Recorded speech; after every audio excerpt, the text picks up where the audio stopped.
Bendito Padre Celestial, te damos gracias por este tiempo, gracias por la epístola de Santiago, donde hoy empezamos un estudio, donde confiamos en que tú nos vas a dar sabiduría, tú nos vas a dar inteligencia, y el día de hoy es un tema de solo introducción sobre tu libro, una epístola que también inspiró tu Espíritu Santo. Que pasemos un tiempo de verdad para crecer, para disfrutarlo, por Cristo Jesús. Amén. Vamos a usar, como les dije al principio, hoy las empiezo a ver, las dejo de ver como niñas y niños y los empiezo a ver como hombres y mujeres en crecimiento espiritual. Vamos a usar sin miedo términos teológicos, términos que no importa que no los entiendan, pregúntenme, se los voy a explicar. Aquí no hay ningún sabelotodo, así, al igual que ustedes, yo tuve que prepararme, tuve que estudiar, así que al terminar cada página, ustedes van a saber exactamente lo mismo que yo. La primera página, el título del estudio se llama Santiago, una fe en acción. Miren, uno de los problemas principales de la vida cristiana de la historia, es que las religiones son lineales y contundentes, diciendo tú tienes que hacer buenas obras para irte al cielo, punto. Tú te portas mal, tú no te vas al cielo. Una. Y dos, lo más triste de toda esta situación es que el día de hoy, y espero que no sea este grupo, espero que no haya nadie en este grupo así, y si hay, por favor, al final búsqueme, lo platicamos. La Biblia es el único libro que te puede asegurar que el día que te pregunten si tú te mueres hoy te vas al cielo, tú puedas responder sí. No por mis méritos, por los méritos de Cristo en la cruz. Y nada como toda la gente preguntas afuera y te dice, espero que sí, ojalá y sí, eso quiero, eso deseo. La Biblia dice, por gracia sois salvos, punto. El que viene a mí no lo echo fuera, dijo Jesucristo. Clama a mí, yo te responderé. Y hay una serie de versículos que te demuestran que la salvación es un regalo de Dios, que no lo pierdes. Santiago, vamos a ver un poquito de historia conforme vamos leyendo. Santiago es, la única parte que decidí no meter en este estudio es comprobar la paternidad de esta epístola. Recordemos que en el Antiguo Testamento se llaman libros, en el Nuevo Testamento se llaman epístolas, porque son cartas. Entonces, no quise invertir tiempo en demostrar quién era el autor de Santiago, es decir, quién era este Santiago. La Biblia habla de más de 3 Santiagos en el Nuevo Testamento. Yo se los resumo de una vez rápido. Este Santiago es el hermano de Jesucristo, el hijo de María, es decir, el medio hermano de Jesucristo. Entonces, con esa idea en su cabeza y en la mía, vamos a empezar a estudiar de verdad esta hermosa epístola.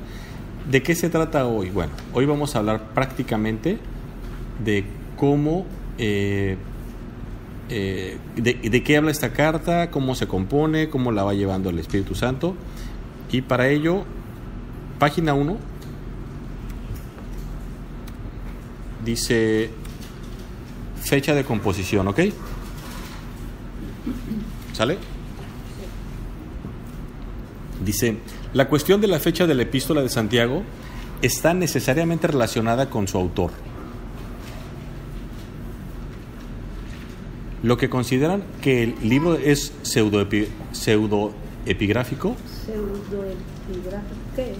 Ahorita les digo. Los que consideran que el libro es pseudoepigráfico colocan la fecha de su escrito entre el 80 y el 90. ¿Qué significa pseudoepigráfico? Que alguien le atribuye la autoría sin comprobarla. O sea, yo estoy diciendo que este libro lo escribió Esmeralda. ¿Por qué? Porque Esmeralda no está aquí y no lo puede demostrar. Entonces resulta que hoy en día también es importante que entiendan algo que vamos a estar viendo. Todo esto que vamos a tratar el día de hoy, si es posible, es histórico.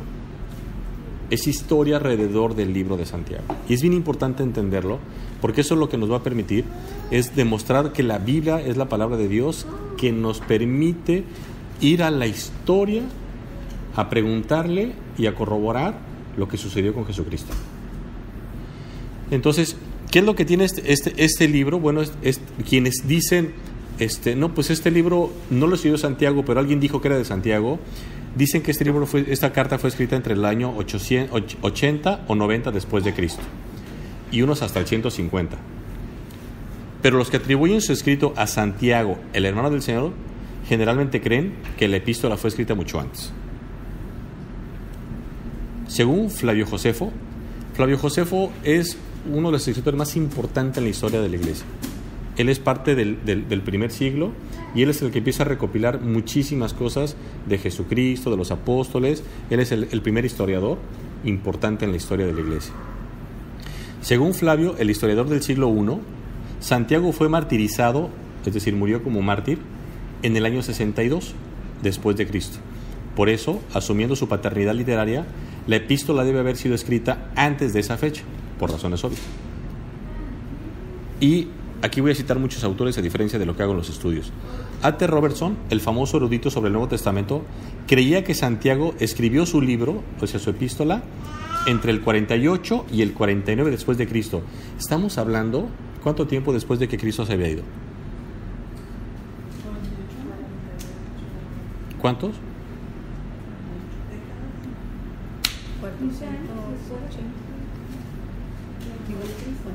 16 años. Cristo murió a los 33 años. ¿Y si le escriben el 49? 15, 16 años después de que Cristo murió. O sea, más fresco. No podía estar lo que estaba escribiendo este hombre. Mireya, a 45. Le quitas 33. A 49. Es que para empezar yo el después de Cristo lo entiendo. No, la historia lo parte a través de su nacimiento, no de su muerte. Es lo que yo entendí. ¿Cuál? Ok, bueno. Entonces, este hombre escribió casi 16 años después de que Cristo había ido. O sea, fresco. Él pudo escribir una carta con toda la relación inmediata con Jesucristo, pero vean lo más interesante, y lo vamos a ver más adelante. Él es el que menos habla de Cristo. Es su carta, su epístola, es el que menos menciones tiene de Jesucristo. Y ahorita vamos a ver qué es lo que sucede. Porque es todavía parte del contexto judaico, pero ahorita lo vamos a ver más adelante. Todas esas preguntas se explican. Lo que ustedes me pregunten que no está aquí, yo se los voy respondiendo. Y si no les digo, nos esperamos un poquito para que lleguemos a él. Dice, otro escritor hace la siguiente observación. El trasfondo extraído de la epístola muestra una clase de persecución muy temprana de los creyentes. Tal tipo se encontró en Palestina solo antes del año 70. Es decir, como habla de una persecución que fue la que viene después de Esteban, cuando lo apedrean, después del 70 no hubo ninguna persecución. Entonces, cuando él hace esta mención, dice, bueno, obviamente la del 70 viene la de Nerón, que es una persecución macra, pero aquí no había, como no menciona lo de Nerón, por eso casi todas las epístolas son antes de que Nerón destruya Roma. Y eso es bien interesante, porque nadie lo menciona. Entonces dice, tal tipo se encontró en Palestina solo antes del año 70. El uso de la palabra sinagoga, ese es bien importante, lo vamos a encontrar en Santiago 2.2. Ahora sí hablan su Biblia en Santiago, y vamos a agarrar un chorro de versículos, pero no se preocupen, todos los vamos a agarrar en Santiago. Santiago 2.2, pero sí, ahora sí vamos a esperar que todos abran su Biblia y usted lo lee, hermana. Santiago 2.2. Y lo que vamos a hacer es de verdad ir recogiendo. Vamos a ir recogiendo así. ¿Quién ha leído la historia de Hansel y Gretel? ¿Se acuerdan lo que hizo Hansel y Gretel para que los encontrara de la bruja? ¿Tú sabes, Jessica? ¿Qué hicieron Hansel y Gretel? Hansel y Gretel los roba una bruja, y para que los encuentre iban tirando migajas. Entonces era para dejar pistas de que veía migajas a alguien y se iba ¿no? Entonces vamos a ir recogiendo nosotros las piedras preciosas que van dejando Dios para poder corroborar las bellezas de esta epístola. Y lo vamos a ver aquí. Vean, dice este autor, dice, el uso de la palabra sinagoga en el versículo 2.2, vean lo que dice el 2.2, porque si en vuestra congregación entra un hombre con anillo de oro y con ropa espléndida, también entra un pobre con vestido de andrajo. La palabra congregación en griego ahí es sinagoga. Congregación ahí es sinagoga. Entonces, ¿qué es lo que hace el apóstol Santiago? Habla y dice, pero si en la sinagoga entra alguien, entonces voltea, dicen los judíos, sinagoga, sí, porque era el lugar inmediato donde se congregaban los cristianos, porque las sinagogas todavía estaban de pie. Entonces ahí empezaban a usar todavía el lenguaje. En griego. Recordemos, el Nuevo Testamento es griego, el Antiguo Testamento es hebreo. También atestigua de una fecha muy temprana para la carta. No hay referencia alguna a la controversia que se tuvo en el Concilio de Jerusalén en el año 49. Pero el versículo 2:15 al 16 debe ser la referencia al hambre mencionada en Hechos 11:27-30, y esto colocaría la escritura de la epístola en los años 44 y 50. Es decir, vamos al 2:15 y 16 de Santiago. No, nosotros vamos a hablar de Santiago hoy. 2:15 y 16.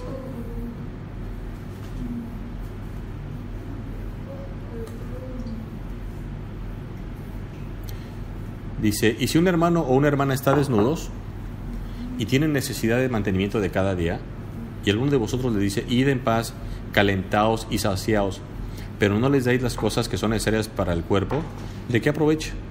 Entonces ahí empieza a hacer referencia a la pobreza que había en ese contexto. Dice, adelante, dice, hay varios eruditos, regresamos al estudio, hay varios eruditos. Un erudito es un estudioso, pero de ligas mayores, erudito. Hay varios eruditos de renombre que prefieren fechar la epístola antes del 50. Entre ellos está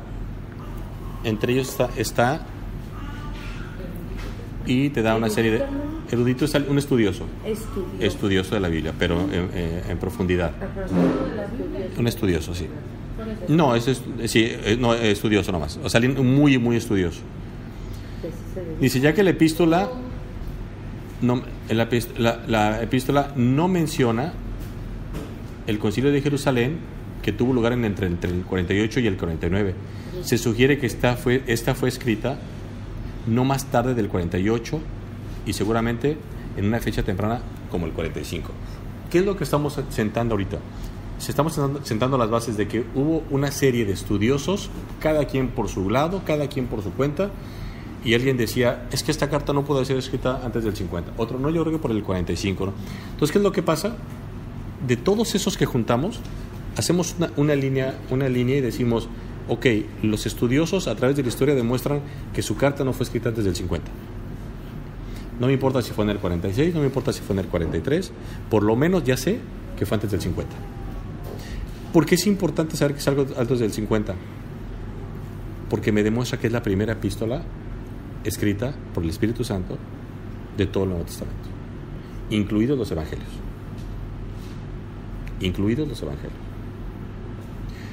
Mateo al parecer ya estaba escrito, pero todavía existían situaciones que no habían pasado todavía, que no habían pasado a todas las iglesias. Entonces todavía estaba, digamos que muy focalizado todavía en Israel todo el tema del cristianismo. Todavía no se estaba expandiendo como Jesucristo había pedido que se expandiera. Por eso usa la palabra sinagoga, por eso vamos a ver cosas bien bonitas más adelante. ¿A quién le escribe? Seguimos en la página 2, los receptores de la epístola de Santiago.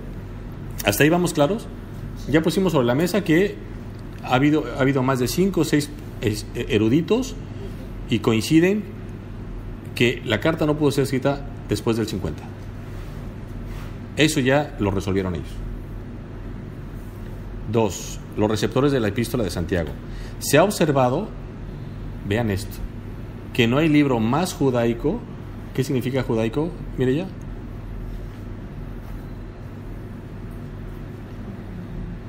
Con un lenguaje para judíos.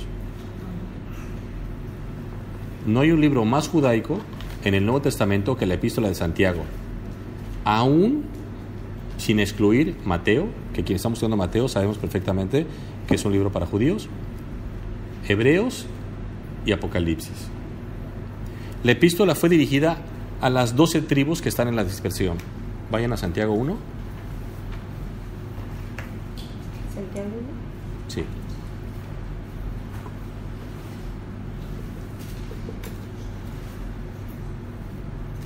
Antes de seguir, ¿quién leyó la epístola completa? ¿Por qué levantas media mano tú? Ok. Yo no, hermano, ¿para qué le voy a mentir? No, a mí no me mientan, al Señor le está mintiendo. No, la verdad no. Ok. Santiago, siervo de Dios, versículo Santiago 1:1, Santiago, siervo de Dios y del Señor Jesucristo. ¿Y qué dice ahí? A las 12 tribus que están en la dispersión. Salud.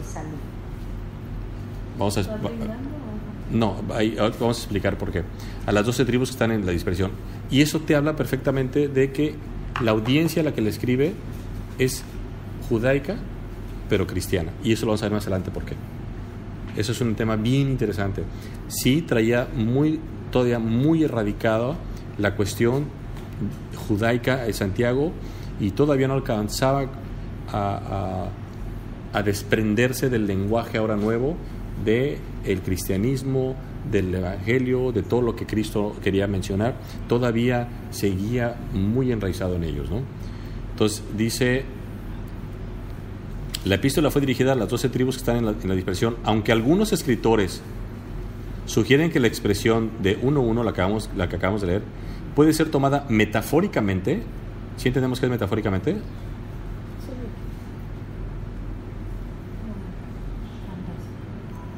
Sí, como una ilustración. Ok, sí, es una metáfora. Como una referencia, dice, puede ser tomada metafóricamente como una referencia a la iglesia gentil esparcida a través del Imperio Romano. Parece estar más en armonía con el contexto de la carta al tomar la opinión indicada en su sentido normal, es decir, que sí era las 12 tribus. Es decir, que fue dirigida a judíos, pero un escritor declara, vean qué interesante, es claro que la epístola de Santiago no hubiera sido recibida en el canon. ¿Quién sabe qué es el canon? ¿Quién sabe qué es la palabra canon? ¿No es la cámara? Ok, vamos. Dicen los cánones. Voy a leer toda la frase y regreso a explicar. Es claro que la epístola de Santiago no hubiera sido recibida en el canon si la iglesia primitiva la hubiera entendido como dirigida a los judíos en general. Es igualmente clara que la epístola misma contiene párrafos que difícilmente pudieran haber sido incluidos en un documento dedicado a los no cristianos. Miren, ¿qué es el canon? Bueno, de entrada la palabra canon significa vara de medir. Es una vara para medir. ¿Cómo? Vara de medir. Sí. ¿Qué es el canon? Bueno, cuando llegamos a unos momentos donde ya están todas las epístolas, incluidas unas que no eran inspiradas por el Espíritu Santo, se reúnen un concilio, y de verdad Dios fue maravilloso, se congregan así como estamos ahorita todos, un grupo de no sabemos cuántas personas, y dicen, es el momento de empezar a saber qué es palabra de Dios y qué no es palabra de Dios. Y entonces el canon lo forman un grupo de cristianos y de teólogos que conocen la Biblia de tal manera que dicen, no, Pablo, no hagas eso.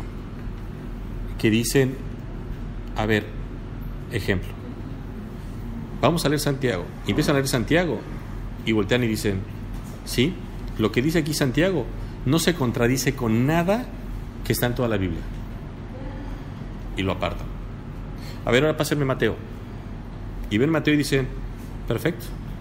Mateo no dice nada que contradiga el resto de la Biblia. ¿A qué me refiero? Al de Antiguo Testamento. Pero de repente aparece, y lo digo con conocimiento histórico, llega por ahí, aquí está el Evangelio de María. A ver, el Evangelio de María. Pues aquí dice que adoremos a María, aquí dice que murió, que fue ascendida al cielo, aquí, y empieza, todo esto contradice la Biblia. Entonces, por eso era una vara de medir. Decía, no pasa. Pero Santiago escribió 2 epístolas. Ok, échale. No, esta no es de Santiago, porque no tiene la estructura gramatical de Santiago, porque aquí está diciendo cosas que contradicen la que sí no tiene ningún problema teológico. ¿Sí me estoy explicando? Esos eran los criterios que tenían las epístolas. Otro de los criterios que tenían era bien interesante. ¿En qué material está escrito? No, pues está escrito con una DocuColor, ¿no? Con una impresora Canon, pero si todavía no había impresora, ¿no? Lo quitaba. Entonces todos esos filtros los pasaban de tal forma que era Dios cuidando la pureza y la conservación de su palabra. Entonces el canon se dedicó a eso. Entonces el canon, cuando llega a Santiago, dicen, a ver, espérame, oye, este cuate casi no menciona a Jesucristo. Espérame, eso ya había pasado antes. ¿Dónde? Hay un libro en la Biblia.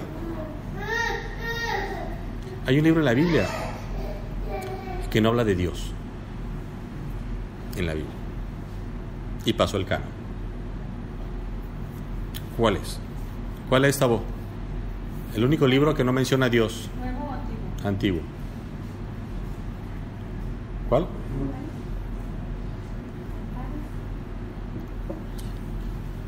Cantares no usa la palabra Dios, pero usa la palabra Ja, que es un término dirigido a Dios. El libro de Esther, en Esther no se menciona a Dios. Y pasó el canon. Porque ustedes leen la historia de Esther. De verdad, lean Ruth y Esther. Y aquí nos vemos la semana que entra y me dicen, yo quiero ser como Ruth o yo quiero ser como Esther. Nomás no digan, yo quiero ser como Judas, porque todo ya valió. Entonces, cuidado con esa parte. Entonces el canon, ahorita que te fuiste, Mireya, el canon es muy sencillo. El canon era, se sentaron y decían, ningún libro, ninguna epístola que nos han traído aquí tiene contradicciones que enseña toda la Biblia. Pero por ejemplo, sí llegó el Evangelio de María. El Evangelio de María llegaba y decía que ella concibió, siguió siendo virgen, ascendió al cielo, nunca tuvo hijos, que la adoraran. Entonces dijeron el canon, no, espérame, esto no está, pues esto contradice, hay un solo Dios, a solo Dios adorarás, que todos moriremos y bla, bla, bla. Entonces dicen, no pasa. Por eso el canon significa vara de medir. Entonces lo medían y decían, no, esto no. O sea, de todas las doctrinas, esta rompe hasta las que ni tenemos, ¿no? Entonces, por eso, miren, es tan interesante, Una vez les pregunté al grupo, ¿cuántas epístolas ha escrito Pablo? Para Corintios, ¿se acuerdan? Y ha escrito 3. Hubo una que no está en el canon, siendo el apóstol Pablo. Hay una epístola que no está en el canon. ¿Dónde está? No sabemos.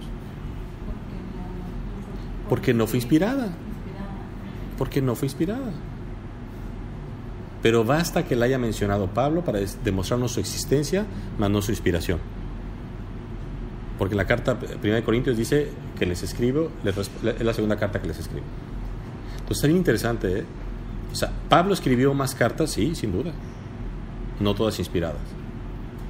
No estoy diciendo que era carnal, ni mucho menos, sino que Dios bastó que nos quedáramos con estos.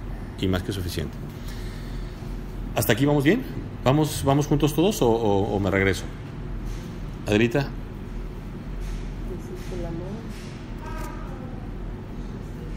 ¿Todo bien?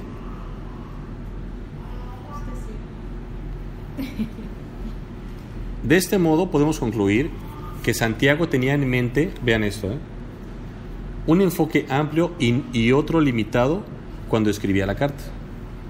En el sentido amplio, él se dirige a todos los judíos de la diáspora del Oriente, o sea, de la dispersión. Escribe en forma específica a los judíos cristianos, importante entender eso, a los judíos cristianos, pero en una llamada a los judíos incrédulos. Además, el contenido de la epístola parece indicar que Santiago se dirigía a una mayoría de judíos de la clase más pobre y solo a un pequeño número de ricos. En su excelente comentario de la epístola de Santiago, Joseph B. Mayor declara: ahora veremos qué más se aprende con respecto a los lectores de la epístola por ella misma. Santiago escribe identificándose como un siervo de Jesucristo. Santiago 1.1 dice: Santiago, siervo de Dios y del Señor Jesucristo. Y asume que abrazará la fe de Cristo. Capítulo 2, versículo 1, dice: hermanos míos, que vuestra fe en nuestro glorioso Jesucristo sea sin acepción de personas. Y reconoce que ellos no están bajo yugo de servidumbre, sino bajo la perfecta ley de la libertad.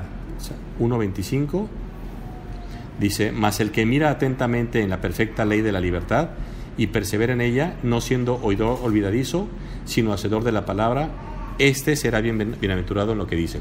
¿Qué les parece si ya vieron ahora que les doy los versículos? Me voy a seguir de corrido, y porque cada que cito un versículo es porque lo está soportando, ¿ok?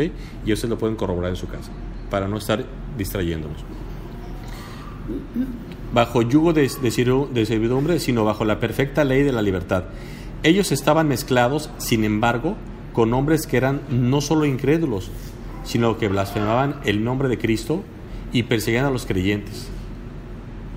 Los ricos, pertenecientes al grupo del versículo 1.10, estaban en peligro de apostatar por su codicia, mundanalidad y orgullo.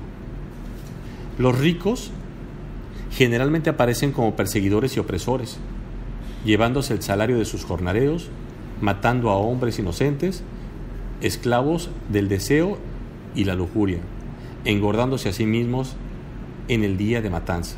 Y ponen los versículos.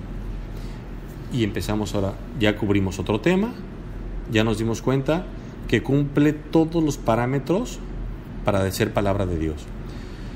Ahora el propósito. Aquí sí, señores, pónganse las orejas bien grandotas. El propósito de la epístola de Santiago.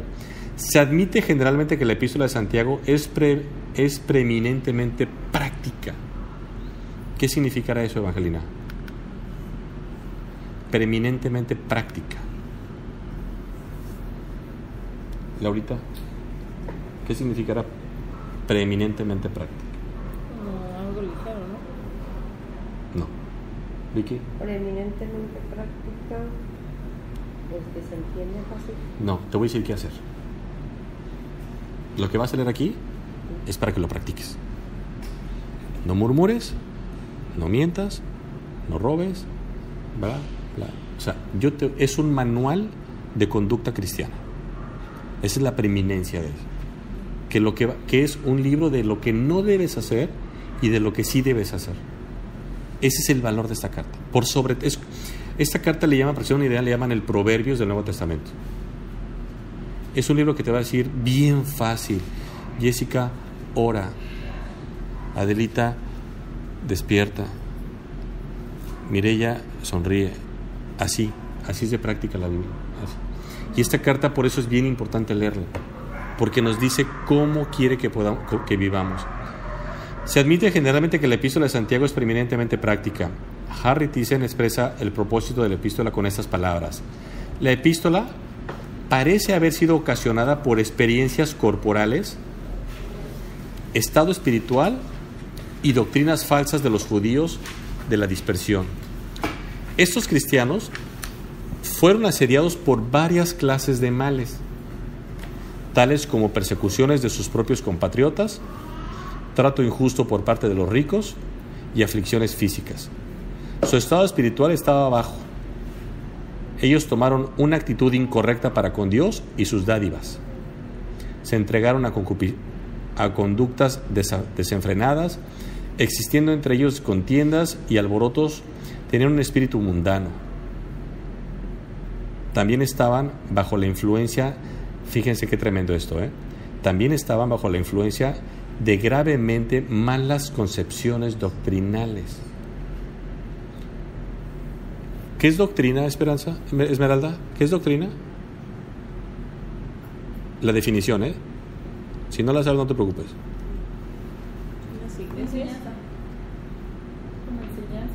No, es enseñanza, no como enseñanza. Es enseñanza. Cuando es doctrina, es enseñanza. Jesucristo, todo lo que decía Jesucristo es doctrina. ¿Sí? Todo lo que dice la Biblia es doctrina. Sí. Porque es enseñanza. Aquí vamos a ver algo hermosísimo, de verdad. Por eso digo que las empiezo a ver como niñas, no como adultas, no como niñas. Entonces regresamos, dice, también estaba bajo la influencia de gravemente malas concepciones doctrinales. Es decir, había doctrinas que las tenían mal visualizadas. Muchos actuaban como si conocer la verdad, vean qué tremendo esto, vean, escuchen esto. Muchos actuaban como si conocer la verdad fuera suficiente. Y como si la fe sin obras satisfaciera todos los requisitos. Estas condiciones entre sus hermanos judíos creyentes llevaron al estricto y recto Santiago a escribir su epístola. Tavo, ¿dónde aprendieron esto? ¿Dónde aprendieron ellos? Cuando dice, muchos actuaban como si conocer la verdad fuera suficiente. ¿De quién lo aprendieron? De los fariseos. ¿Pero quiénes eran los fariseos? Los líderes de ellos.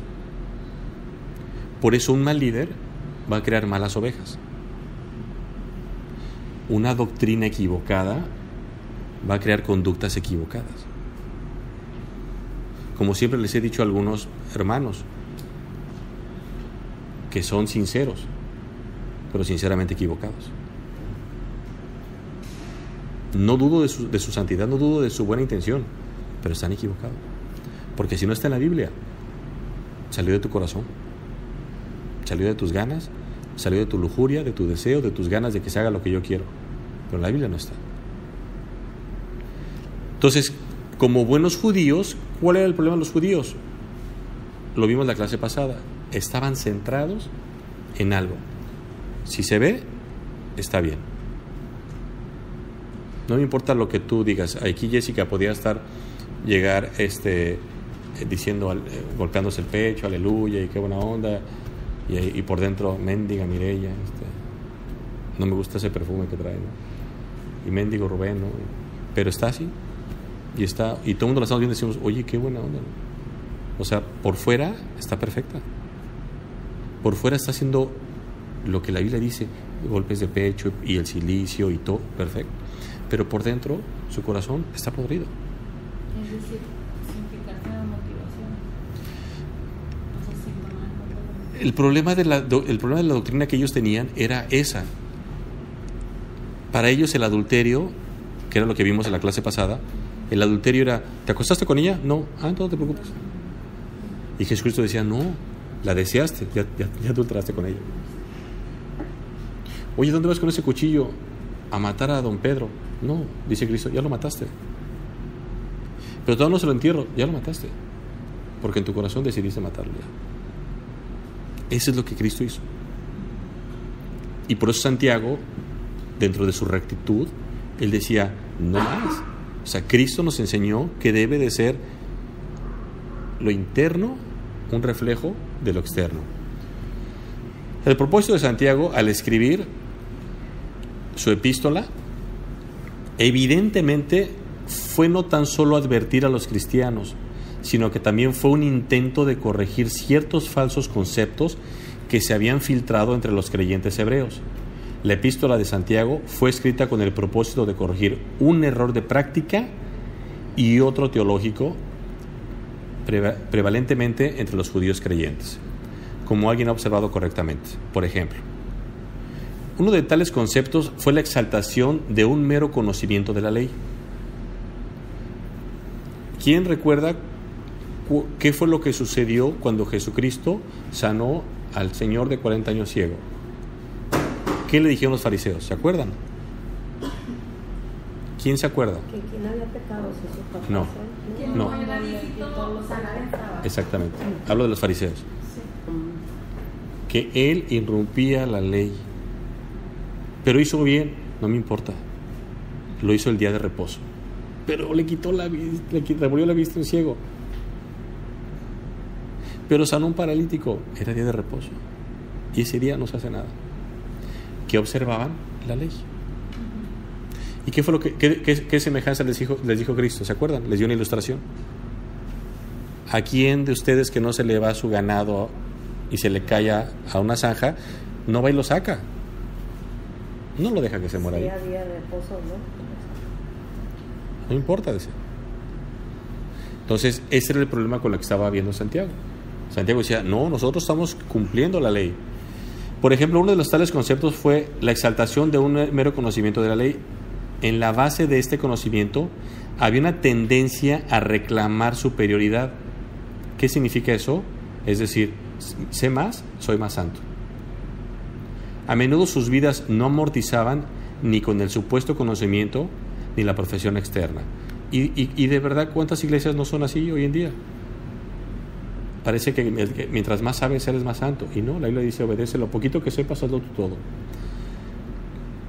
En síntesis, el autor exhorta a sus lectores a apoyar mediante un testimonio positivo y práctico la profesión o confesión que hacían con los labios. Lo que dices, hazlo. Es evidente que Santiago consideraba las obras como parte integral de la fe. Vean qué interesante es esto, ¿eh? Santiago consideraba las obras como parte integral de la fe y no como cosas excluyentes y antitéticas. ¿Quién sabe qué es antitéticas? Me encanta. Antitéticas es una idea que contradice dos ideas. O sea, tú estás mal, tú estás bien, yo los contradigo a los dos. Entonces, Santiago decía, es que tu fe no tiene por qué contradecir tus obras, ni tus obras, tu fe. Por eso dice, muéstrame tu fe sin obras, y yo te mostraré mis obras por mi fe. Entonces, Santiago no contradecía nada. Santiago decía, lo que tú estás haciendo está bien. El tema es que tu motivación no está en el corazón. No es un resultado de lo que crees. Qué bueno que toqué este tema. Hay dos tipos de fe. ¿Quién me las puede mencionar? Son claritas en la Biblia. La salvífica Y la práctica. y la práctica.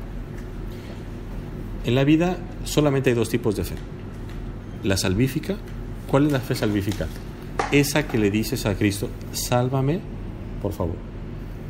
Esa que ocupas esa que depositas en Él para ser salva. Y esa, escúchenme, no la volvemos a utilizar.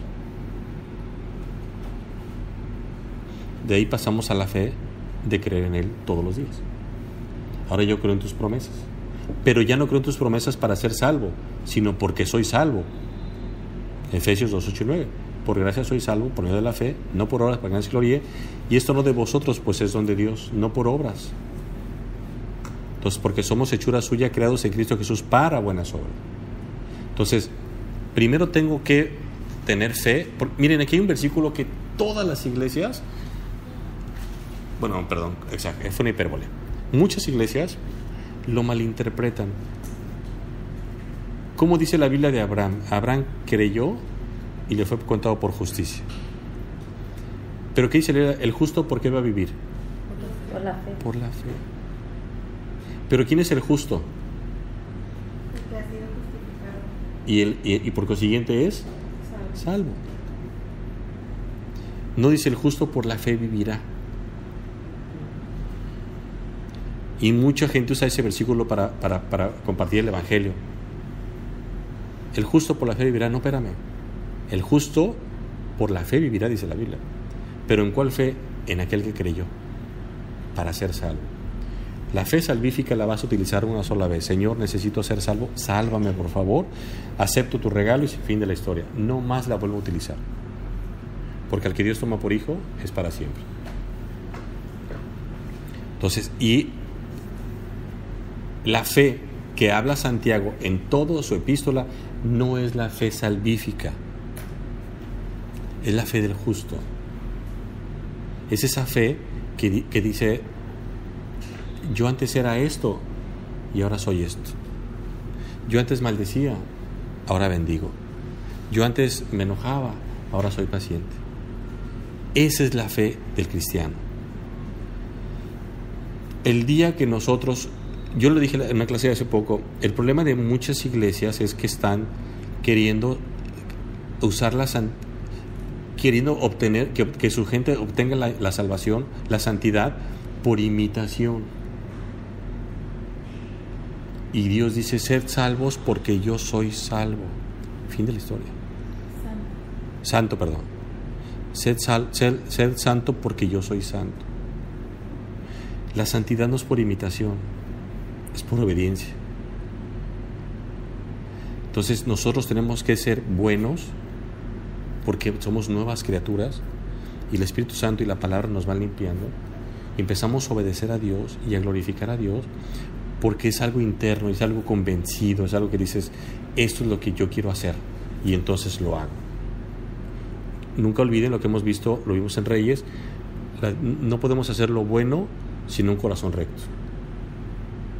No puedo yo agarrar y decir: yo amo a Adelita y ahorita le voy a dar un raite a Adelita, y en el camino diciéndole: yo podría estar viendo el fútbol y te traigo, pero te tengo que traer porque si no me explico. Y entonces si es algo bueno, sí, con un corazón terrible, y dice Dios: no sirve. Llévala y bendícela todo el trayecto, y cuando la dejes dile: gracias porque me dejaste traer. Ese es hacer lo bien de punta a punta. Y Dios dice: así hago las cosas yo. Así hago las cosas yo. Hago el bien con un corazón recto. Las credenciales del autor, página 4. Ya vamos a acabar, nos faltan 16. Vean lo que dice: Santiago, siervo de Dios y del Señor Jesucristo. El autor se considera a sí mismo como siervo, hermosísimo. También Pablo usaba esta palabra para describir su relación espiritual. Romanos 1, Filipenses 1, Tito 1. El vocablo doulos, aquí usado, contrastaba con el concepto griego de la libertad. Todo aquel que esté en la condición de doulos, es decir, de siervo o esclavo, ha puesto a un lado su propia autonomía y se ha sometido a la voluntad del otro. El griego libre se enorgullecía de que no era un doulos y sentía repulsión y desdén hacia todo aquel que fuese un esclavo. Él pertenecía, Santiago, él pertenecía por naturaleza no a sí mismo, sino a otra persona. Cuando tú dices que eres esclavo de alguien, es porque lo representas a él. El uso de la palabra siervo, sin embargo, tiene también profundas raíces antiguotestamentarias. Se usaba para describir la relación de los creyentes del Antiguo Testamento con Jehová, como el caso de Abraham, Moisés, David y los profetas. En el sentido de ser siervo de Dios, Santiago se coloca entre aquellos hombres que a lo largo de los siglos se han sometido a la voluntad de Jehová. Es evidente que Santiago, al igual que los demás escritores bíblicos, reconocía la soberanía de Dios. Tanto él como los demás escritores sagrados se reconocen vasallos del soberano Jehová. Lo que para los griegos y romanos paganos era una vergüenza, para los cristianos constituía un privilegio, es decir, considerarse como un esclavo del Todopoderoso y por consiguiente someterse a su voluntad. Tremendo, ¿no? Mientras el mundo hoy en día está clamando por libertad, los cristianos deberíamos de clamar por ser esclavos de Dios. En el texto original de la sintaxis es diferente a lo que aparece en la versión castellana. El texto griego dice: Santiago de Dios y del Señor Jesucristo, siervo. Así empieza la carta en el original griego. En este orden gramatical sugiere que el escritor desea dar énfasis primordial, no tanto al hecho de que es un siervo, sino de quién es él el siervo. Me encanta, ¿no? Antes de llamarse siervo, presenta de quién es siervo. Ese orden gramatical sugiere que el escritor desea dar énfasis primordial no tanto al hecho de que es un siervo, sino de quién es él el siervo. Y dice, este orden de las palabras da prominencia a la identidad de su Señor celestial. Para Santiago, esa identidad era de importancia primordial. Él no podía concebir honor más alto que ser el siervo del Señor. Miren, y hoy en día los cristianos les encanta decirse somos hijos del rey. Y así están las iglesias llenos de yo soy hijo del rey. Y son pastores soberbios, arrogantes, pero no siervos. En vez de decir soy siervo del Señor, prefieren decir soy hijo del rey. Y eso, de verdad, créanme, connota mucha diferencia. Con ello, declara una relación personal. Dicha expresión no denota ninguna otra cualidad sobresaliente, sino la mera expresión de su profunda devoción y sumisión a su Señor. Santiago pudo haberse identificado, vean qué hermoso, como el hermano del Señor o el anciano líder de la iglesia de Jerusalén. También pudo haber usado el título de apóstol, pero prefirió sencillamente llamarse siervo. Debe notarse que Santiago usa el título completo al referirse al Cristo, Señor Jesús Cristo, en el texto original. Aunque la idea es definida, el escritor no usa el artículo ni con la palabra Dios, ni con la fórmula Señor Jesucristo. La razón evidente es que quiere dar énfasis a la naturaleza intrínseca de las referencias personales más que indicar su identidad. Me encanta. Tocante al uso de la expresión el Señor Jesucristo, el teólogo inglés Leslie Mitton, autor de varios comentarios bíblicos y rector del House College, bla, bla, bla, las dos palabras Señor y Cristo llegaron a expresar en combinación la manera en que la iglesia primitiva confesaba su fe. Así la confesaban. Estas, más que en ningunas, servían para reunir en una simple frase lo que Jesús había venido a significar en sus vidas. Esa fue la manera en que Pedro expresa la fe el día de Pentecostés. A este Jesús a quien vosotros crucificasteis, vean lo que dice, Dios lo ha hecho Señor y Cristo. Al que tú crucificaste, Dios lo ha hecho Señor y Cristo. El uso de la palabra Señor, Kairos, tiene una historia interesante. En el griego clásico, su uso contenía la idea de legalidad y de autoridad. Debe subrayarse que en el periodo clásico temprano, el vocablo Kairos no se empleaba como un título de divinidad, pero sí se aplicaba a los dioses de la Grecia pagana. Eso se debía probablemente a que los griegos no creían en un Dios personal y creador, sino en seres producto de una indignación humana. Cuando le dice de una imaginación humana, es decir, la palabra que usó para Señor Santiago ahí es Kairos. Y vean lo que dice adelante. El título Kairos era usado para referirse a personajes que políticamente ejercían gran autoridad, como en los casos de Herodes el Grande, Agripa I, Agripa II, Calígula y por supuesto Nerón, quien se autonombraba el Señor de todo el mundo. Kairos era usado en el Antiguo Testamento. Eso de LXX, luego se los explico, quiere decirse, cada vez que lo lean significa Septuaginta, sí. Luego se lo explico. ¿Con números romanos? Sí, eso es el número romanos, cada vez que lo lean en algo cristiano quiere decir la Septuaginta. Sí. En lugar de hebreo, Adón o Adonai, que literalmente significa Señor o mi Señor. Cuando Adonai se usa con referencia a Dios en el Antiguo Testamento, connota la idea de su soberanía. Cuando dicen, en el principio creó Dios los cielos y la tierra, la palabra que usan ahí es, en el principio, Adonai creó los cielos y la tierra. ¿Por qué? Porque apela a su soberanía. Debe de recordarse que en su lectura de las Escrituras, el judío acostumbraba a sustituir el nombre de Jehová por Adonai. Esta sustitución, que fue un gravísimo error, una pésima intención de la Septuaginta. Esta situación se hacía porque el judío consideraba el nombre de Jehová como demasiado sagrado para ser pronunciado por los labios humanos. Paréntesis rápido. Durante más de 300 años nadie usó el nombre de Dios. Llegó un punto de que no sabían cómo se llamaba Dios, porque decían en una equivocada y errónea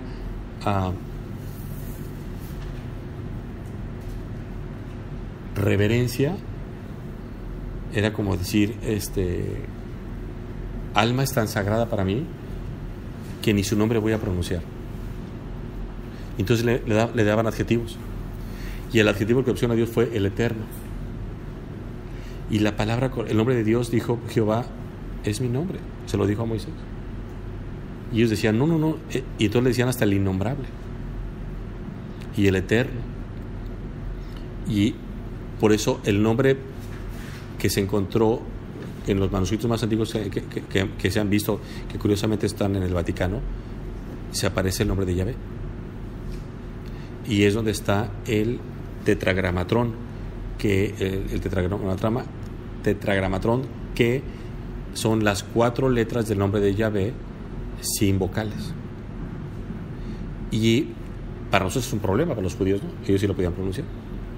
Entonces se perdió durante tanto tiempo que la Septuaginta, que fue una traducción que hicieron durante 70 años, 70 intérpretes, que fue la primera traducción del griego, del hebreo al griego. Esa fue la tarea de la Septuaginta, y ellos en su equivocada reverencia dijeron no usemos Adonai, pongamos el Señor. No, es Yahvé, no, póngale el Señor. Y todo el Antiguo Testamento dice Señor en lugar de, y en una falsa y equivocada y torpe reverencia, ¿no? Que Dios dijo, ese es mi nombre.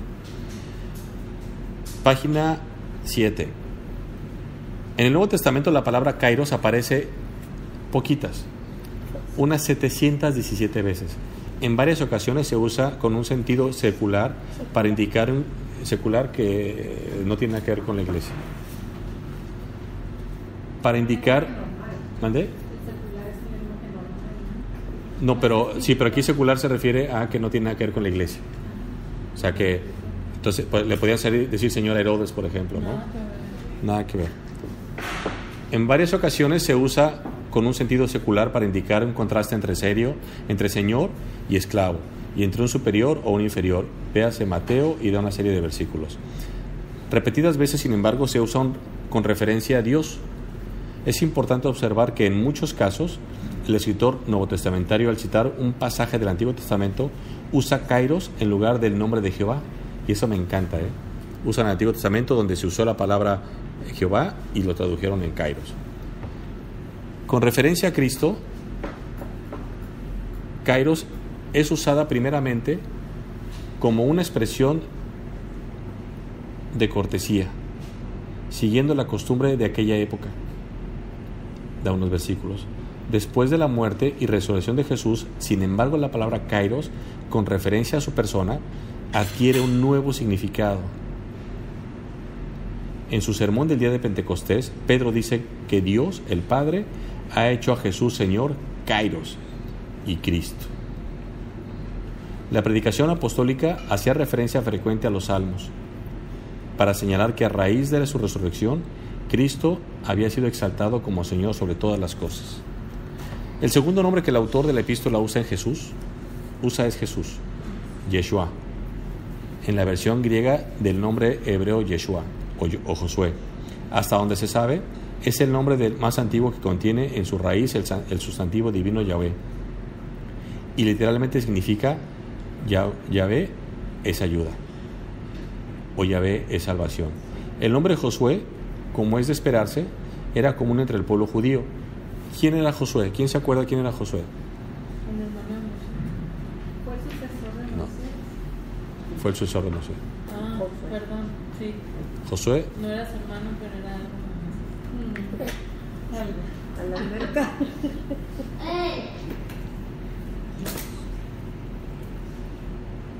Con este recordaba con ese nombre recordaban al gran líder antiguo testamentario que reemplazó a Moisés en la tarea de conducir al pueblo de Israel a la tierra prometida.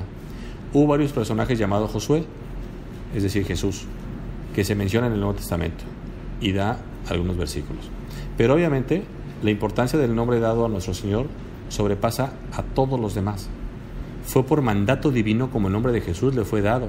Mateo 1:21, Levítico 1:31. Según la orden celestial, ese nombre fue dado porque Él salvaría a su pueblo de sus pecados. De modo que el nombre Jesús se asocia directamente con su misión salvadora.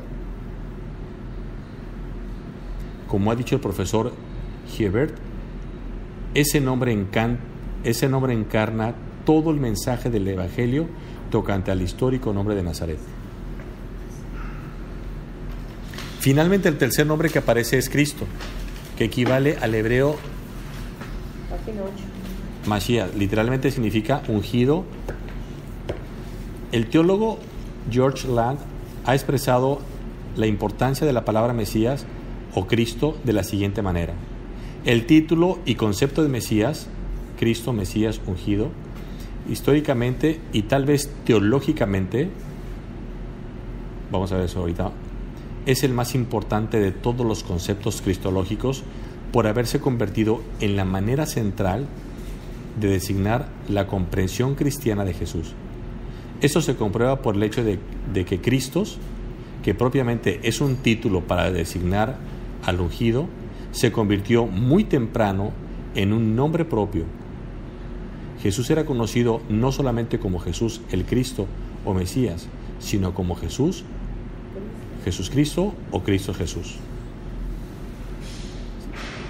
¿Y qué estamos viendo ahorita? Estamos viendo cómo la historia empieza a moldear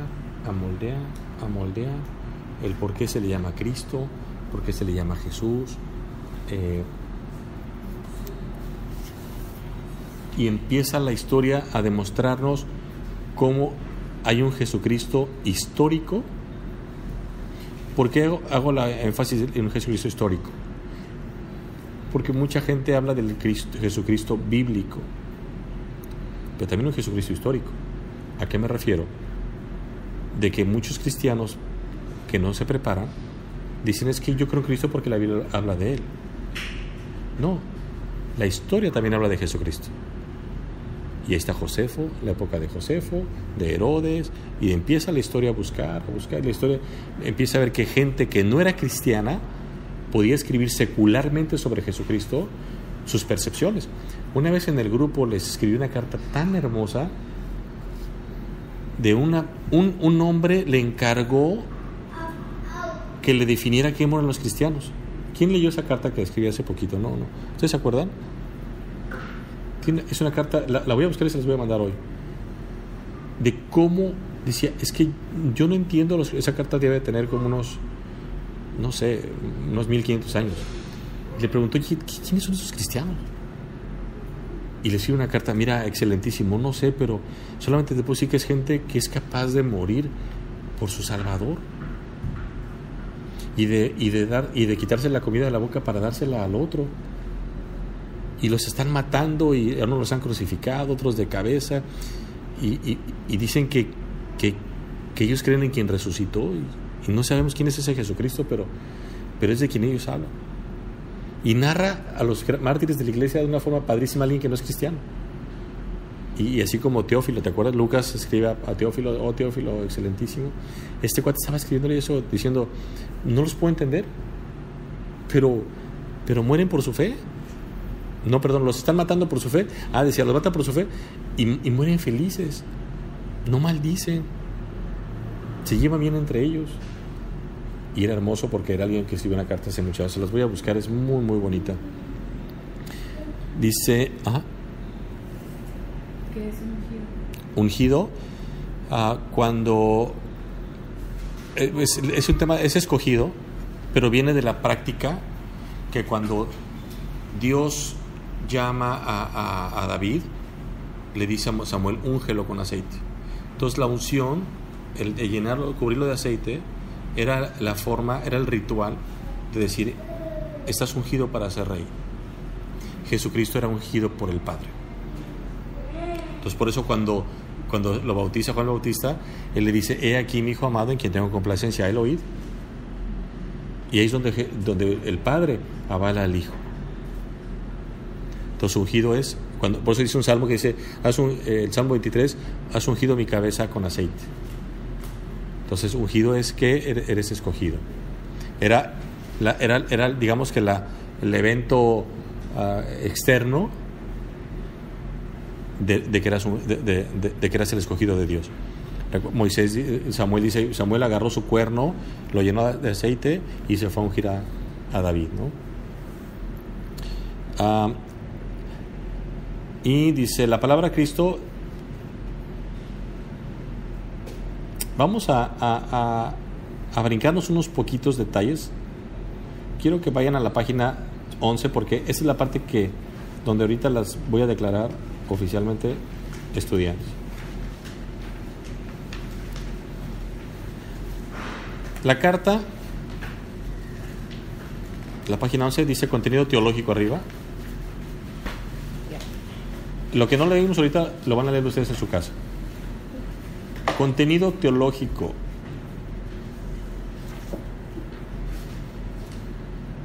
¿Qué significa teología? Tavo. Creo que es estudio estudiar, pero referente a la Biblia. Usted es teólogo. Jenny. Jenny, ¿qué significa teólogo? Teología.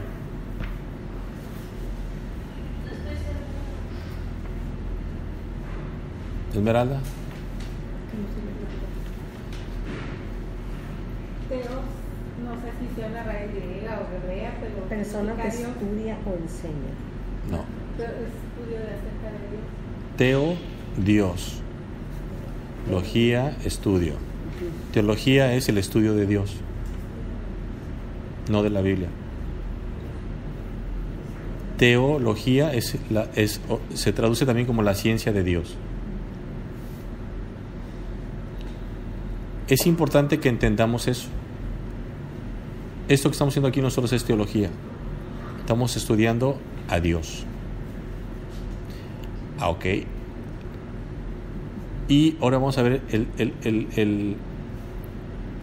la teología que contiene la carta de Santiago. ¿Qué quiero decir con eso? Bueno, teología propia. Por teología propia se entiende la teología de Dios Padre.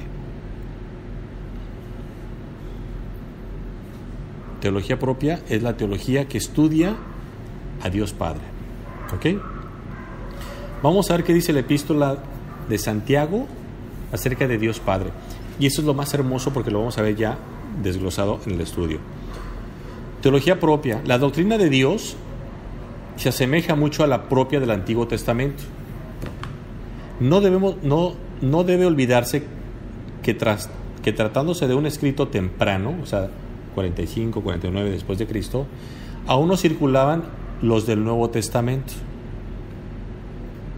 Se utilizan calificativos para Dios veterotestamentarios, es decir, del Viejo Testamento, tales como el Señor en el capítulo 4, versículo 15, 5, 11 y al 12. También se usa el término Padre, también se usa el término Señor o Jehová de los ejércitos, 5:4. Los conceptos de celo y juicio, aunque no se pone como Jehová de los ejércitos, se usa una variante. Los conceptos de celo y juicio están presentes, o sea, el celo y el juicio de Dios. El Espíritu desea el control absoluto de la vida de los creyentes, 4:5. El que se amista con el mundo se constituye enemigo de Dios. ¿Qué significa el que se amista con el mundo se constituye enemigo de Dios? El que hace amistad. El que hace amistad con vos. Lee el 4:4, Jessica, de Santiago.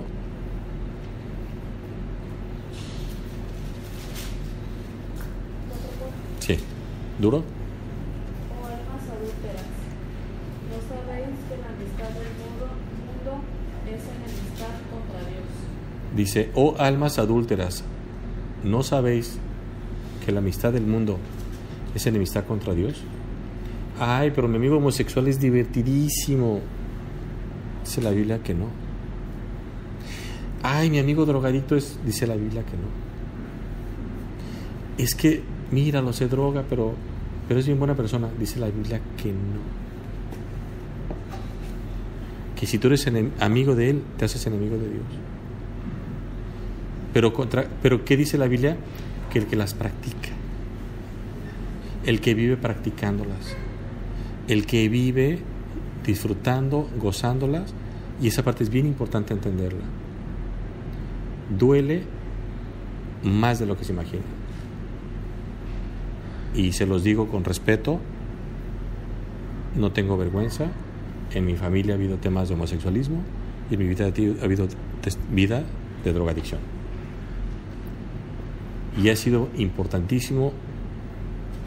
Tuve que alejarme de ellos para orar por ellos, no para maldecirlos, no para señalarlos, no para criticarlos, para demostrarles cómo Dios puede transformar sus vidas si se someten a Él.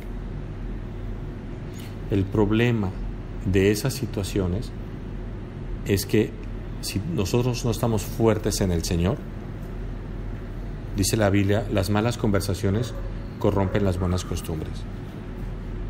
Ay, pero estábamos pisteando todos ahí, de repente se pusieron a cantar y pues yo me puse a cantar la de Juan Gabriel y no pasa nada. Y entonces esa persona que te está oyendo cantar la música del mundo, cuando necesite un consejo, ¿qué va a hacer? No te va a buscar a ti, porque eres igual que ella. Pero me fumó un cigarro. Esa gente necesita ver de que le demuestres que eres libre, que tú no eres esclava de nada ni de nadie, sino del Señor. Por eso, es que luego no quiero que me digan que soy una exagerada, una fanática. Es que perdiste la oportunidad de que te dijeran eso y les dijeras, no soy fanática. Me doy cuenta que antes yo necesitaba fumar, tomar, emborracharme, cantar, y ya no. Esa es la diferencia. Yo lo hacía porque me sentía vacía. Nunca faltará un cristiano que diga, yo no me sentía vacío y cantaba. Bueno, está bien. Pretextos tenemos. La amistad con el mundo es enemistad con Dios, punto. No lo digo yo, lo dice la Biblia. Entonces, es mejor que nosotros estemos con esas personas de rodillas, diciéndole a Dios, demuéstrale que lo que hace no la lleva a ti. Demuéstrale que te necesita. Demuéstrale, y de verdad. Pero ¿cómo lo va a hacer? Con tu ejemplo. Oye, yo veo que Evangelina de repente no tiene para comer, ¿y qué hace? ¿Se trona los dedos? No, se pone a orar. Y Dios le manda trabajo y se pone a trabajar, lava ajeno y ahora sí ya tiene para comer. Señor, no tengo esto. Bueno, provéeme, y Él te abre las puertas. No te va a llevar el dinero a la cama, eso te lo aseguro. Eso te lo por seguro. Dios no bendice al flojo, pero sí bendice que le pidas para que use tus talentos y entonces pueda proveerte. Y si Dios quiere usarlo de una manera milagrosa, también lo va a hacer, pero jamás va a bendecir al flojo. Eso se los prometo. Dice, seguimos. El que se amista con el mundo se constituye enemigo de Dios. Se habla de juicio para los opresores del débil, 5:1 al 6. Dios es presentado como aquel de quien procede todo bien, dador de sabiduría, de buenas dádivas y dones perfectos, misericordioso con el humilde. Las referencias a Cristo son pocas y se menciona solo en 2 lugares, en el 1 y en el 2:1. Con todo, se enseña claramente que Él es el objeto de la fe, de modo que se aprecia esta misma relación para la salvación en otros lugares de la epístola. Hay una sola referencia al Espíritu Santo como quien mora en los cristianos y demanda fidelidad. Eso es lo que Santiago enseña, ¿de qué? De Dios Padre. Bibliología es la ciencia que estudia la Biblia. Vean qué hermoso, Ahora vamos a ver qué enseña Santiago sobre las Sagradas Escrituras. Por supuesto, ¿de qué habla? Del Antiguo Testamento. Pero después, que está toda la Biblia, ella misma se incluye. La bibliología es una de las doctrinas centrales, vean qué hermoso, de la epístola. Hay muchas alusiones a la palabra, o sea, al Antiguo Testamento, tomando referencia del Antiguo Testamento, donde aparecen citas de Génesis, Éxodo, Levítico, Números, Deuteronomio, Josué, Primera de Reyes, Job, Salmos, Proverbios, Eclesiastés, Isaías, Jeremías, Ezequiel, Daniel, Oseas, Joel, Amós, Jonás, Miqueas, Zacarías y Malaquías. No deja de ser sorprendente esta abundancia de referencias bíblicas en un escrito que contiene 108 versículos. La inspiración bíblica es asumida por él al citar la Escritura como norma autoritativa. Por eso el canon dijo: pasas, estás llena de Biblia, pasa. Y no contradice ninguna doctrina. Hay una amplia alusión a las enseñanzas de Jesús, esto les va a encantar. Hay una amplia alusión a las enseñanzas de Jesús, más, fíjense, y lo menciona 2 veces a Jesucristo. Hay una amplia alusión a las enseñanzas de Jesús, más que en cualquier otro libro del Nuevo Testamento, aparte de los Evangelios. ¿Por qué? Porque es la vida de Jesucristo. No deja de sorprender que en el escrito Santiago hace referencia unas 15 veces a las enseñanzas de Jesús en el Sermón del Monte. Miren, habla tanto de ese libro, que es la carta que más enseña de Jesús y es el que menos menciona el nombre de Jesús. ¿Cuál es la enseñanza en esto? Vívelo. No digas soy cristiano. Vívelo. Demuéstralo. No lo digas. Yo les he dado un ejemplo aquí, que va pasando por la calle una persona con su hijo y le dice: mira hijo, ese señor que va ahí es un soldado. Dice el hijo: ah caray, pero ¿cómo sabes papá si no está uniformado? Por la forma en que camina. Así caminan los soldados. Que la gente sepa que eres cristiano por la forma en que actúas y la forma en que caminas. Y eso lo pueden leer en su casa, Santiago y el Sermón del Monte. Ahí pongo el versículo y la alusión de Mateo. Después,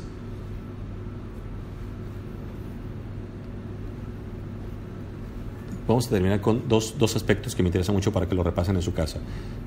Página 12, abajito de la lista, dice calificativos ilustrativos que da a la Escritura. Le llama a la palabra de Dios palabra de verdad. Capítulo 1, versículo 18. El calificativo tiene que ver directamente y es equivalente al Evangelio. También le llama la Escritura. Versículos 2:8, 23, 4:5 y 4 y 5.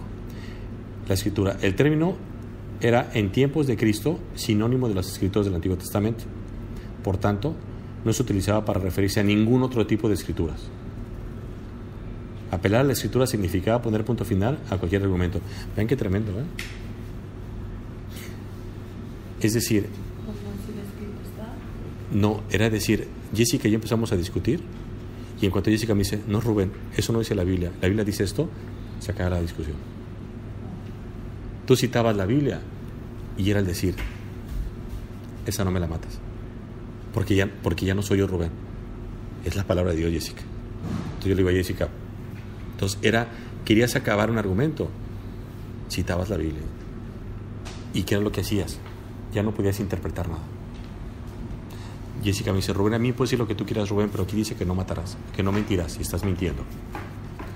Pero Jessica, es que si yo no hubiera mentido, no hubiera conseguido ese trabajo. ¿Me explico? No. El fin del argumento era: no, Rubén.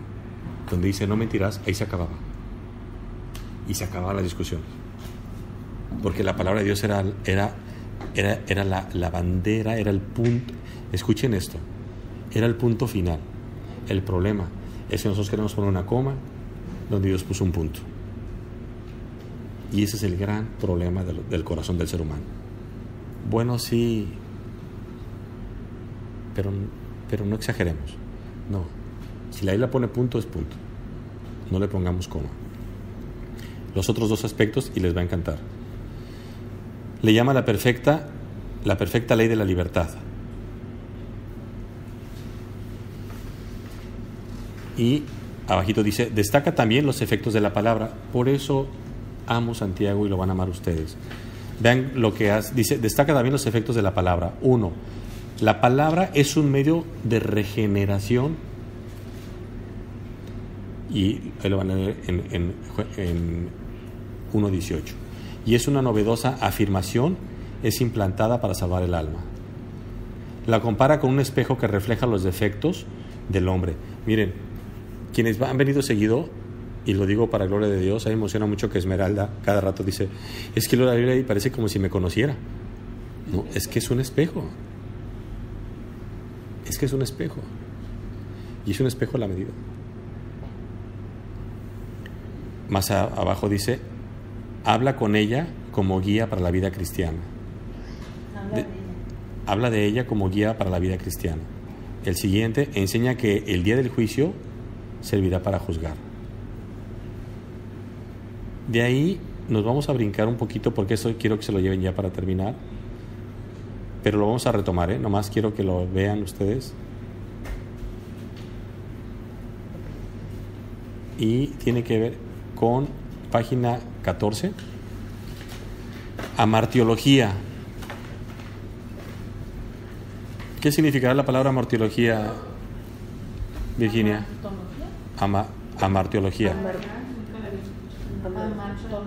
Ajá. Jenny. Doña Laura. Se me pone aquí porque me di cuenta que es punto ciego, ¿verdad? Nunca volteó para acá. Hace rato me di cuenta que nunca volteó para acá. Por eso me pongo del lado izquierdo. El estudio del pecado. El estudio del pecado. Ya, pues ya lo leíste. Porque ella sí viene a los estudios.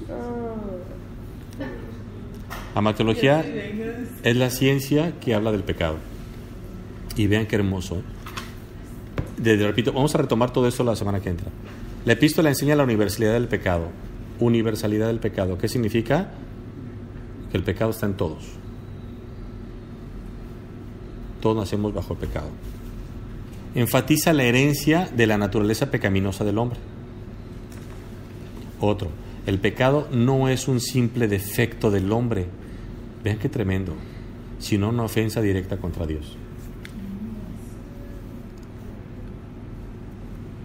Vamos a leer 2.10, si vale la pena. Yo lo busco 2.10. Dice, porque cualquiera que guardare toda la ley, pero ofendiere en un punto, se hace culpable de todos. Por eso dice, el pecado no es un simple defecto del hombre, sino una ofensa directa contra Dios. O sea, lo ofende. Otra cosa el pecado. Por tanto, es también una infracción de lo establecido por él. 2:9 al 11. El pecado es también, para Santiago, un principio activo. ¿Qué significa eso? Una acción. O sea, los pecados también son de acción. 2:9 dice, pero si hacéis, a excepción de personas, cometéis pecado. Y el versículo 11 dice, porque el que dijo, no cometerás adulterio, también ha dicho, no matarás. Ahora bien, si no cometes adulterio, pero matas, ya te has hecho transgresor. Es decir, Santiago también habla de que hay actos de pecado. Lo considera como la falta de lo bueno. Eso es tremendo, Vean el 4:17, eso sí está tremendo. Lo considera como la falta de lo bueno. 4:17, léalo usted, Evangelina, por favor. 4:17.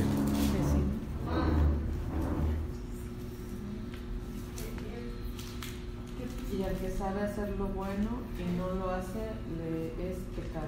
Léalo otra vez.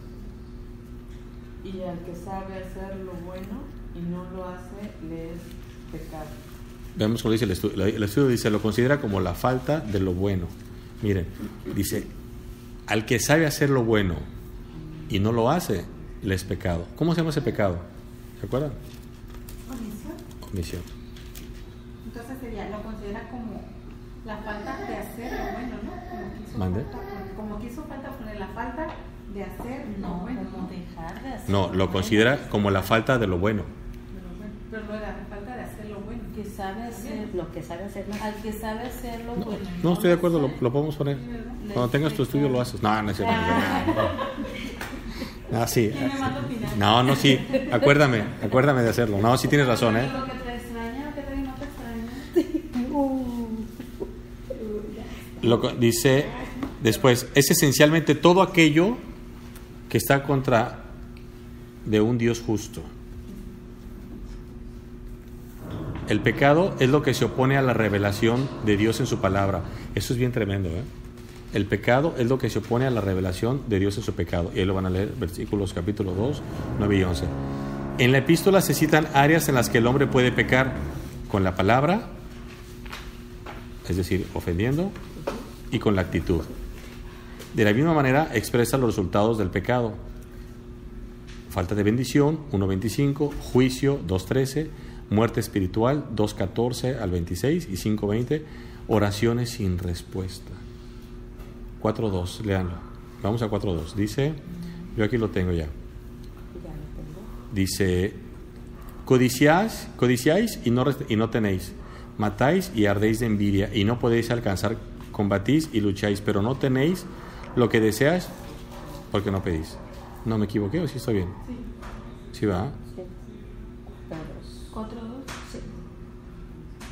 Pero dice, El 3. Pedís y no recibís porque pedís mal, para gastar en vuestros deleites. Eso ayer lo vimos. Entonces ahí sería el 3 también, ¿verdad? Santiago menciona algunos pecados específicos entre los destinatarios de esa carta. Parcialidad, pecado de lengua, contención, mundanalidad. A grosso modo, ese es el estudio. Vamos a tomar más páginas más adelante. Quiero nada más, sí terminar, vayan a la página 16. Ahorita lo hacemos una repasadita. Página 16 hasta abajo dice oración. Y eso está sobre la vida cristiana, el tema de vida cristiana. Hasta abajo su dedo, ahí está su dedo. ¿Dónde está su dedo? Señala hasta abajo, a la derecha. y a la que sigue 16. Ok. Está en vida cristiana, ¿ok? Y la vida cristiana, en la página 15, perdón, habla de dedicación. No sé, hay que decir, dedicación. Ahora regresamos a la otra página. Habla de dependencia. Y una forma de depender de Dios, vean lo que dice sobre la dependencia, vincula esta a la dedicación plena, en el sentido de que no es posible una dedicación a Dios que no se establezca sobre la base de la dependencia. Y eso es bien cierto, ¿eh? No puedes decir que sirves a Dios si no dependes de Él. Eso, porque entonces ya somos fariseos. Si no dependes de Dios, no puedes decir que te dedicas a Dios. De verdad. No puedes decir que confías en Dios si no tienes dependencia de Él. De verdad no se puede. El día que aprendas a depender de Dios, vas a aprender muchísimas cosas. Ambas ideas están estrechamente unidas en el pensamiento del escritor. Versículos que pone ahí. Por esta causa, exhorta en una llamada de atención a quienes hacen planes para el futuro como si Dios no contase para ellos. 4.13. Vean lo que dice el 4.13. Yo lo leo. Dice: vamos ahora los que decís, hoy y mañana iremos a tal ciudad y estaremos allá un año y traficaremos y ganaremos, cuando no sabéis lo que será mañana, porque ¿qué es vuestra vida? Ciertamente es neblina que se aparece por un poco de tiempo y luego se desvanece. En lugar de lo cual debéis de decir, si el Señor quiere, viviremos y haremos esto y aquello. Por esta causa, exhorta en una llamada de atención a quienes hacen planes para el futuro como si Dios no contase para ellos. Esto no significa que el cristiano no planifique, pero debe hacerse sin la presunción de que se obtendrá lo que se ha propuesto. A esto se une también la coincidencia de la transitoriedad en la vida, conformándola siempre y aceptando sin reservas la voluntad de Dios. ¿Cuántas veces no nos enojamos? Cuando no recibimos, ¿no? Y entonces aquí entramos al punto que quiero llevar para despedirnos, la oración. Vean, de verdad qué hermoso. Oración. Era de esperarse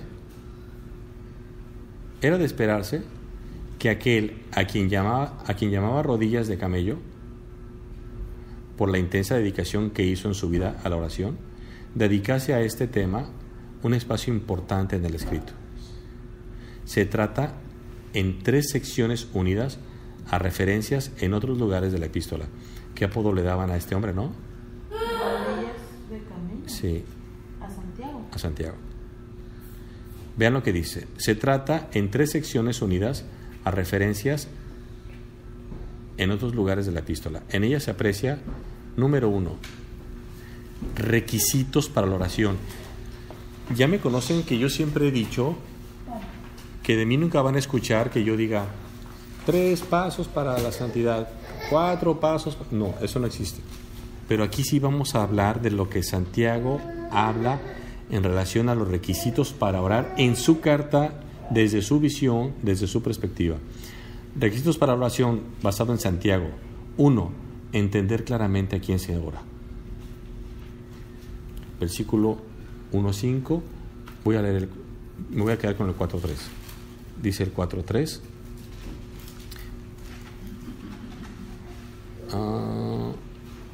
El 1.5, perdón.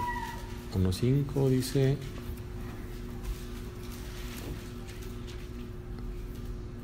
Dice el 1.5. Si alguno de vosotros tiene falta de sabiduría, pídala a Dios, el cual da a todos abundantemente y sin reproche, y le será dado. No dijo que leyera, ¿no? No lo encontraba yo. Entender claramente a quién se ora. Requisitos, primer requisito para orar son 1, 2, 3, 4, 5, son 6. Son 5. 1. Entiende a quién le pides. Si le vas a orar a un Dios santo, pídele con santidad. Si le vas a pedir a un Dios justo, pide justicia. Si le vas a pedir a un Dios que es todopoderoso, pídele con esa humildad, sabiendo que tú no eres todopoderoso. 2. Reconocer la necesidad personal de la oración. 4.2, Adelita. Codiciáis y no tenéis, matáis y ardéis de envidia y no podéis alcanzar, combatís y lucháis, pero no tenéis lo que deseáis, porque no pedís. 5.16.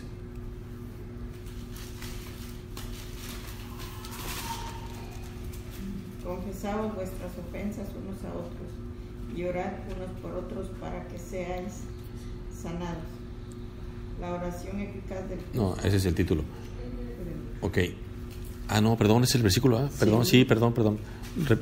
La oración eficaz del justo. Perdóname, sígale.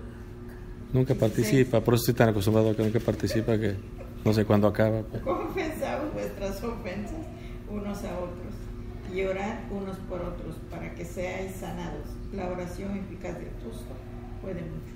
Entonces, 1, entender claramente a quién se ora. 2, reconocer la necesidad personal de la oración. 3, vivir una vida de fe que se manifieste en quien ora. Es el que acaba de leer ahorita Adelita también, el 5.16. La ausencia de egoísmo personal que condicione la oración. 4.3, Adelita. 4.3. La ausencia de egoísmo personal que condicione la oración. 4.3. Sí. 4.3. No, leyó el 2.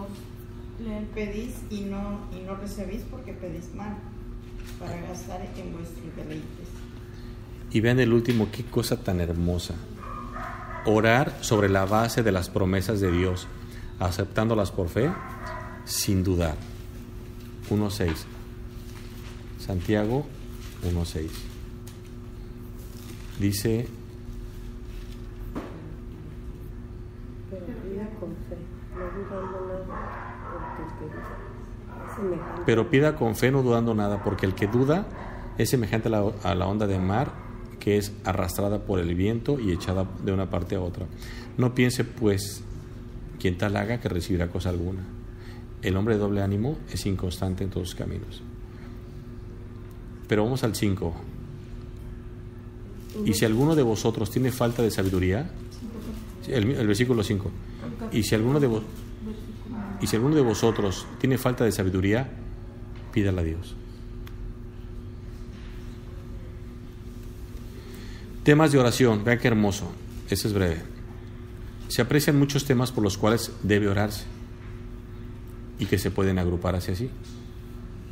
1. Por problemas de comprensión mental. Dice que si alguno es falto de sabiduría, pídala a Dios. Dios puede responder a la petición por sabiduría sin reproches hacia el que ora. Otro tema de oración, necesidades personales. 4, del 1 al 3. Dice: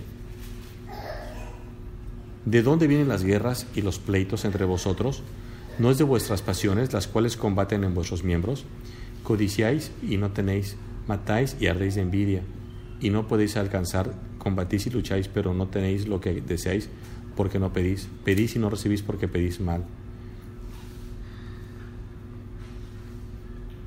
Oh almas adúlteras, ¿no sabéis que la amistad...? Bueno, eso ya no. Me encanta. Tanto las que son propias del que ora, como las de los creyentes en general. En este tipo de oración se aprecia la necesidad de orar desinteresadamente. Y por último, las aflicciones o enfermedades. 5:13 al 20. Dice: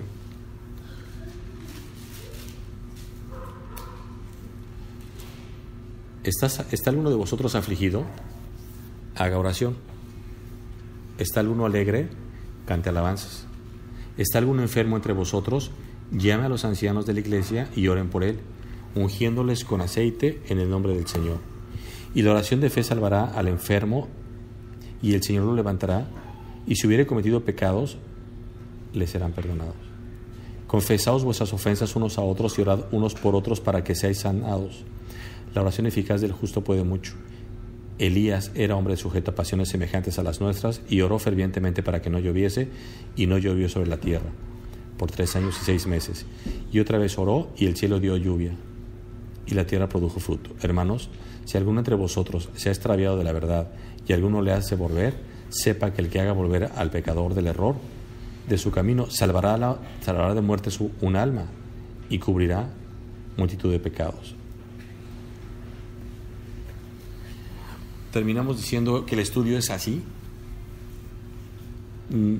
Espero que haya sido tan interesante para ustedes la base que estamos poniendo de historia, teología, doctrinas.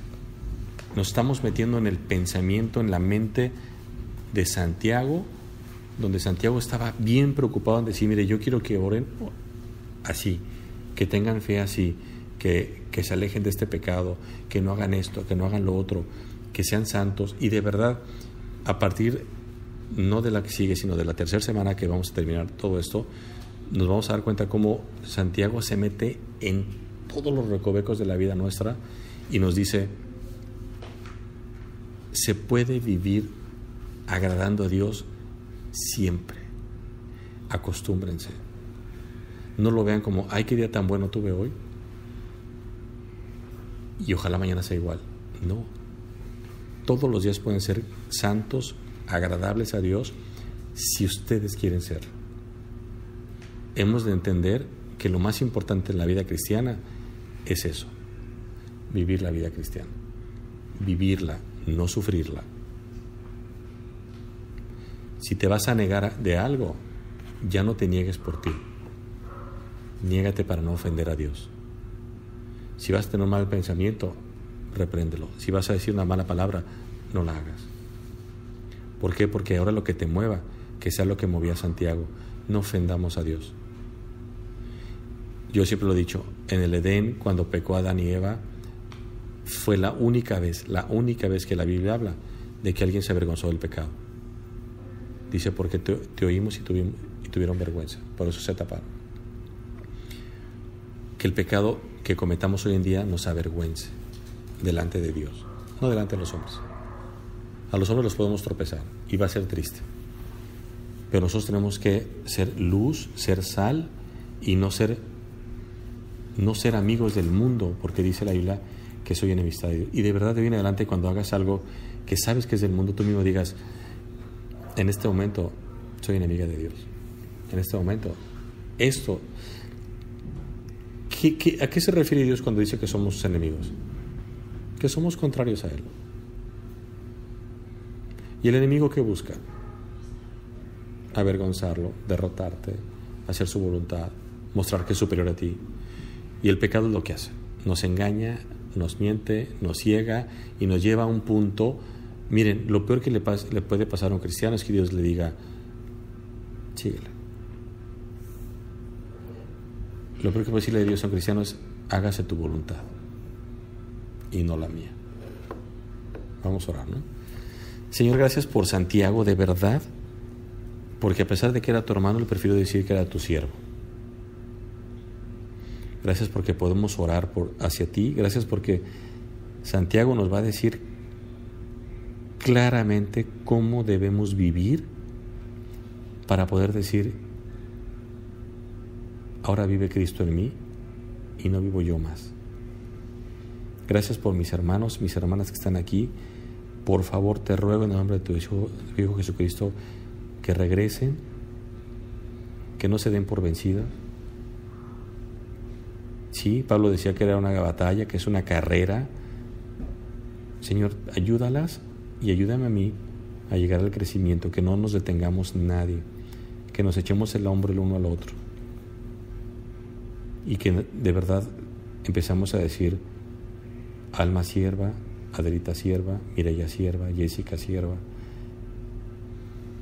Tavo siervo, cada uno de nosotros seamos siervos y ya no nos conozcan como Tavo, ni como Rubén, ni como María, sino como siervos tuyos. En el nombre de Cristo Jesús, amén.